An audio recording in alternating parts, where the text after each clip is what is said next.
Picture this. It's the late 1970s, right? In Hawaii. A high school student is pulling straight A's in chemistry. And she sits down with her guidance counselor to talk about her future.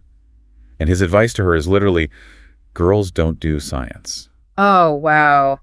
That is just, yeah, that's brutal. Right. So welcome to STEMinist Talk. It's our podcast dedicated to highlighting these inspiring stories of women in science. And for today's deep dive, we've got a stack of biographies, Nobel committee notes, and recent research papers.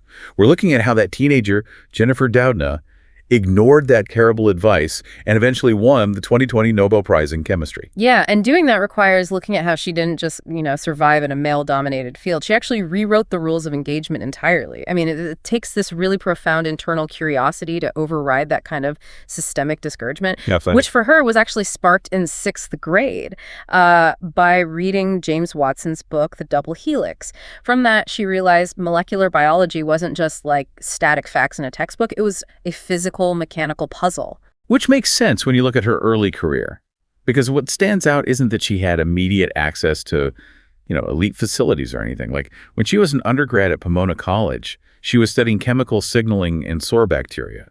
But she was growing them in aluminum baking pans because she didn't have standard lab equipment. I love that detail. That resourcefulness is key, right? But the context of those baking pans is what really matters here, because she was working under her undergraduate advisor, Sharon Panasenko. Okay, yeah. And at a time when Doudna was battling serious imposter syndrome, probably fueled by that guidance counselor, Panasenko's lab offered visible proof. Seeing a woman successfully running a research lab in a very male-dominated department, well, it provided this structural counter-narrative to the bias she had faced. It's the difference between just being told you belong and actually seeing someone who looks like you doing the work. And I guess that brings us to her foundational RNA research, right? And that fateful meeting in Puerto Rico in 2011 with Emmanuel Charpentier. Yes, the turning point.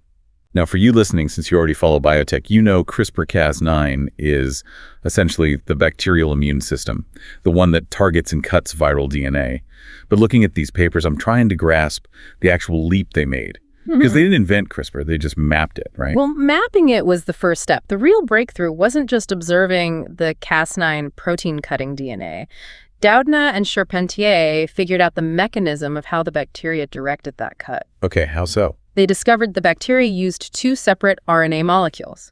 So there's CRISPR RNA and TRK RNA, and those two work together to guide the Cas9 protein to the exact target. Wait, here's where I get stuck, though. If bacteria naturally use this clunky 2-part RNA system, how did this become the sleek, universal editing tool we have today? That is the exact genius of their 2012 paper. They realized they didn't have to rely on the natural dual RNA setup at all. They actually fused those 2 RNA molecules together into a single synthetic guide RNA. Oh, I see. Yeah, and by altering the sequence of that one synthetic guide, they proved they could program Cas9 to cut literally any DNA sequence, not just viral DNA. So if Cas9 is like a guided missile, they didn't just figure out how the bacteria aimed it. They literally hacked the targeting software. Like they combined it into a single programmable coordinate system that anyone could use on any genome. Precisely. It was a complete game changer. And the impact of that programmable tool is what led to their 2020 Nobel Prize, which historically was the first time a science category was won by an all-woman research team. Which is incredible. But even with that milestone, I know Doudna frequently points out there's still a lingering structural issue. Like, women still make up only about 30% of global researchers today. Yeah, that glass ceiling is still very real, and representation at the top is absolutely crucial when you're dealing with a tool that can literally alter human evolution. Right, which brings up the ethics. I want to push back on her ethical stance for a second. In 2018, we saw the fallout in China with the birth of the first CRISPR-edited babies, heritable germline editing. Right, the CRISPR babies controversy. Yeah. And Doudna pushed for international regulations and public engagement rather than a strict global moratorium. But wasn't that incredibly naive? I mean, given how cheap and accessible CRISPR is, shouldn't she have hammered the brakes a lot harder? Well, it's a valid critique, and honestly, a lot of scientists did want a complete ban.